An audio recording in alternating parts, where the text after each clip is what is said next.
Assalamualaikum warahmatullahi wabarakatuh. Halo teman-teman semua, kembali lagi bersama kami kelompok B3. Nah, kali ini kami akan membahas tentang analisis kasus ke-PU-an dan dikaitkan dengan nilai kompeten dari nilai berakhlak. Nah, untuk kasusnya ini adalah 3 pejabat Balai Besar Pelaksanaan Jalan Nasional Sumatera Utara langsung dicopot Menteri Dodi usai digerebek KPK. Nah, sebelum lanjut ke analisisnya, mari kita berkenalan dulu nih dengan kelompok B3. Nah, di kelompok B3 ini ada saya sendiri, Nursyam Hadi Nugroho, dengan nomor urut absen 41. Lalu ada Mbak Rahma Asma Yunita Syahrul, nomor absen 51. Lalu ada Mbak Renata Angelina Kuhu, nomor absen 52. Ada Mbak Resi Priantini, nomor absen 53. Ada Mbak Retno Dwi Leila Stuti, nomor absen 54. Ada Mas Reza Cahya Ramadan, nomor absen 56, dan ada Mbak Sarinah Adiwati, nomor absen 65. Nah, kemudian kita akan masuk ke analisis kasusnya. Berdasarkan berita online merahputih.com, KPK menetapkan 5 tersangka termasuk inisial HEL terkait dugaan suap proyek preservasi dan rehabilitasi jalan nasional dalam OTT yang terjadi pada 26 Juni 2025. Menteri PU Insinyur Dodi Hanggodo MPE menonaktifkan 3 pejabat BPJN Sumatera Utara usai OTT oleh KPK. Pejabat pembuat komitmen atau PPK di Satker PJN Wilayah 1 Sumut HEL telah ditetapkan sebagai tersangka korupsi dan diberhentikan sementara sebagai ASN.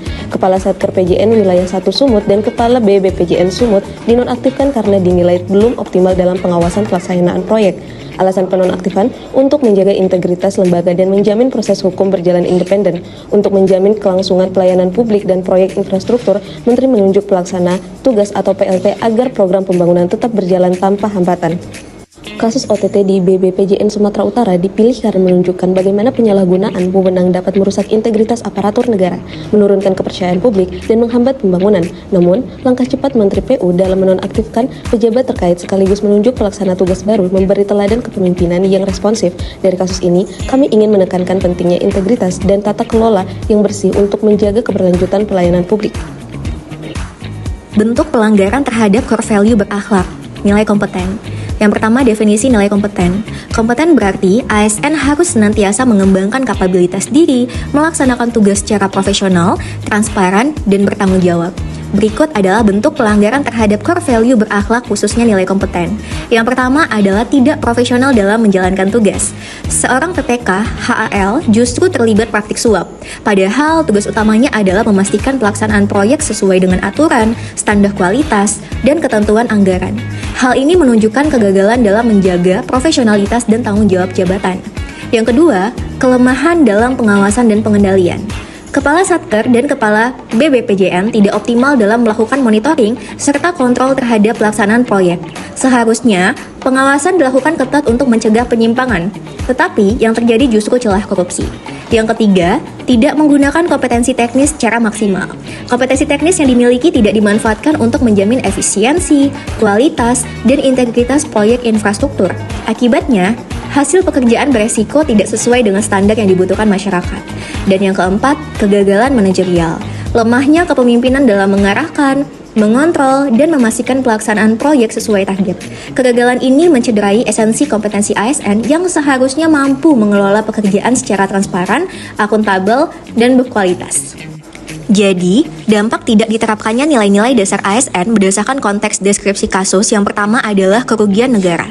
Uang sebesar 231,8 miliar merupakan perkiraan nilai kerugian atas kasus tersebut yang harus ditanggung oleh negara. Yang kedua, penurunan kepercayaan publik. Korupsi yang dilakukan oleh aparatur sipil negara merusak citra dan kredibilitas instansi terkait di mata masyarakat. Dan yang ketiga, terciptanya lingkungan kerja yang tidak sehat. Kegagalan dalam menjunjung nilai dasar ASN dikhawatirkan akan mendorong ASN lain untuk melakukan perbuatan yang sama di masa yang akan datang. Berikut ini merupakan gagasan-gagasan alternatif pemecah masalah berdasarkan konteks deskripsi kasus yang diangkat. Yang pertama, penguatan sistem pengawasan internal. Dapat dengan membentuk tim audit independen di setiap Satker atau BPJN, menerapkan whistleblowing system yang mudah diakses pegawai dan masyarakat, dan memperkuat fungsi Inspektorat Jenderal sebagai pengawas utama. Yang kedua, digitalisasi proses pengadaan dan proyek. di mana semua tahapan pekerjaan, baik perencanaan, tender, monitoring, pembayaran, dilakukan secara terintegrasi melalui aplikasi digital yang transparan. Publik juga bisa ikut mengawasi progres proyek melalui dashboard online. Dengan begitu, peluang praktik suap lebih kecil karena sistem lebih terbuka. Yang ketiga, reformasi tata kelola dan rotasi jabatan. Dengan melakukan rotasi rutin pejabat di posisi strategis untuk mencegah terbentuknya zona nyaman yang rawan KKN, dan menetapkan standar kinerja berbasis output agar ASN dinilai dari hasil nyata, bukan kedekatan dengan atasan. Yang keempat, peningkatan integritas dan budaya berakhlak. Dengan menyelenggarakan pelatihan etika dan integritas secara berkala, memperkuat internalisasi nilai berakhlak melalui reward dan punishment, di mana semua ASN yang berprestasi dalam pelayanan bersih diberi apresiasi, dan sebaliknya, yang melakukan pelanggaran langsung diberi sanksi tegas. Yang kelima, kolaborasi dengan masyarakat dan aparat penegak hukum. Dapat melibatkan LSM, akademisi, dan masyarakat lokal dalam pemantauan proyek infrastruktur. Membangun MOU khusus dengan KPK untuk memperkuat pencegahan bukan hanya penindakan. Selanjutnya, mendorong partisipasi publik agar kontrol sosial berjalan. Yang keenam, penerapan teknologi anti korupsi. Menggunakan e-procurement berbasis blockchain untuk memastikan transaksi tidak bisa dimanipulasi. Kemudian, menerapkan CCTV dan GPS tracking pada proyek jalan agar pelaksanaan sesuai rencana. Konsekuensi dari penerapan gagasan-gagasan alternatif pemecahan masalah dapat kita lihat pada tabel. Dari beberapa upaya atau strategi pemecahan masalah, terdapat dampak positif dan dampak negatif yang dihasilkan. Cara membangun budaya berakhlak agar kasus tersebut tidak terjadi kembali. Yang pertama, menegakkan disiplin yang kuat, yaitu memberikan teguran serta sanksi yang tegas kepada ASN yang melanggar nilai dasar berakhlak. Yang kedua, apresiasi kinerja, yaitu memberi apresiasi serta penghargaan kepada ASN yang melakukan kinerja yang baik. Yang ketiga, pelatihan dasar ASN, yaitu mengembangkan kompetensi ASN melalui pelatihan dasar sebelum diterjunkan ke lingkungan pemerintahan, agar ASN mengetahui risiko dari setiap langkah yang diambil dalam menyelesaikan pekerjaan. Kaitan dengan tema. Yang pertama, ASN netral dalam politik. ASN harus menjadi seorang yang mementingkan kepentingan negara dan masyarakat. Tidak boleh berpihak pada kelompok tertentu. Yang kedua, ASN adaptif dengan teknologi. ASN mengembangkan kompetensi terhadap digitalisasi sehingga mampu menghadapi perubahan zaman, serta membawa perubahan melalui teknologi untuk mempermudah pekerjaan. Yang ketiga, ASN berintegritas. Integritas seorang ASN mencerminkan konsistensi diri ASN dalam menjalankan tugas sesuai nilai, norma, etika, dan peraturan perundang-undangan. Yang keempat, ASN berakhlak. Berakhlak bukan hanya slogan, tapi sebuah pedoman seorang ASN dalam melaksanakan tugasnya. Dengan menerapkan nilai berakhlak, ASN mampu menjadi orang yang berkompeten. Wah, sudah banyak nih poin-poin yang dibahas dan dianalisis oleh teman-teman dari kelompok B3. Kemudian saya coba tarik kesimpulannya ya. Operasi tangkap tangan KPK di Sumatera Utara mengungkap praktik suap, proyek, dan perizinan. Ini menunjukkan lemahnya integritas dan kompetensi ASN. Kasus ini juga merugikan negara. Selain itu, ini juga mencoreng citra birokrasi dan menurunkan kepercayaan publik, terutama kepada Kementerian Pekerjaan Umum. Dari kasus ini nih bisa menjadi momentum untuk Kementerian Pekerjaan Umum menegaskan pentingnya penguatan pengawasan, digitalisasi layanan, serta peningkatan kompetensi dan integritas ASN demi terciptanya birokrasi yang bersih dan profesional. Karena kompetensi dan integritas ASN adalah benteng melawan korupsi. Dengan profesionalisme, transparansi, dan akuntabilitas, kepercayaan publik dapat tumbuh dan birokrasi makin berwibawa. Menurut saya, kejadian OTT KPK di BPJN Sumut mengingatkan bahwa kompeten itu bukan hanya sekedar kemampuan teknis saja, namun harus dibarengi dengan integritas. Keputusan Menteri PU untuk menonaktifkan 3 pejabat ini adalah keputusan yang tepat. Kenapa? Karena profesionalitas itu harus dibarengi dengan tanggung jawab dan kemampuan untuk menjaga kepercayaan publik.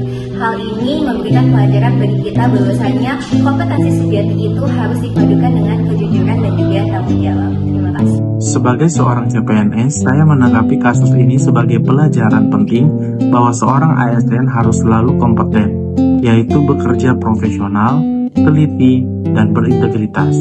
Kegagalan dalam pengawasan menunjukkan kurangnya penerapan nilai tersebut. Bagi saya, kompeten berarti terus belajar, meningkatkan kemampuan teknis, dan menjaga etika agar setiap tugas dapat dipertanggungjawabkan demi pelayanan publik yang bersih dan terpercaya.